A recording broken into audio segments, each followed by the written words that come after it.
quelque chose de bien plus précieux. David menait une vie que beaucoup enviaient. Un entrepreneur talentueux, il avait bâti son entreprise de zéro et profitait désormais d'un style de vie luxueux. Voitures de sport, voyages exotiques, dîners dans les restaurants les plus prestigieux. Mais derrière cette façade de succès, une réalité bien plus fragile se cachait. Aveuglé par la confiance et l'ambition, David prit un jour la plus grande décision de sa carrière. Investir toutes ses économies dans un projet prometteur. Un deal sans risque, selon ses associés. Il était convaincu que cette opportunité allait le propulser au sommet, mais il ignorait que c'était le début de sa chute. Les premiers mois, tout semblait aller pour le mieux. Jusqu'au jour où il reçut un appel brutal, le projet s'effondrait. Mauvaise gestion, dettes cachées, partenaires malhonnêtes. En un instant, tout son argent avait disparu. Ruiné, humilié, il erra dans les rues de la ville, incapable de rentrer chez lui. Son immense villa? Vendue. Ses voitures? Parties. Ses amis de luxe? Injoignables. Pour la première fois, David se retrouva seul, face à lui-même.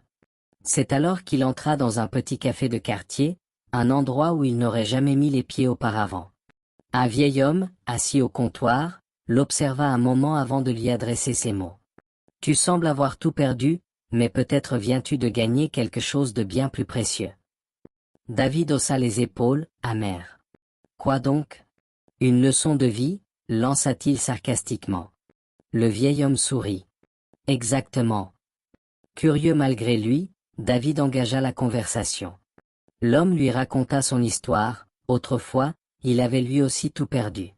Mais c'est dans cette chute qu'il avait trouvé sa véritable richesse, pas l'argent, mais la sagesse, la résilience, et surtout, la capacité de reconstruire quelque chose de plus grand, sur des bases solides. Ce soir-là, David comprit que son échec n'était pas une fin, mais un nouveau départ. Il arrêta de s'apitoyer sur son sort et décida de repartir de zéro, mais cette fois, en appliquant tout ce qu'il avait appris. Des années plus tard, il était de retour au sommet, avec une nouvelle entreprise, plus éthique, plus solide. Il n'était plus motivé par la seule richesse matérielle, mais par l'envie d'inspirer et d'aider ceux qui traversaient les mêmes épreuves. Et un jour, assis dans ce même café, il vit un jeune homme entrer, le regard perdu, exactement comme lui des années auparavant. David sourit. Moralité, parfois, perdre tout ce que l'on a est le seul moyen de découvrir ce qui compte vraiment. Et vous? Quelle est la plus grande leçon que vous avez apprise dans votre vie? Partagez-la en commentaire et abonnez-vous pour plus d'inspiration.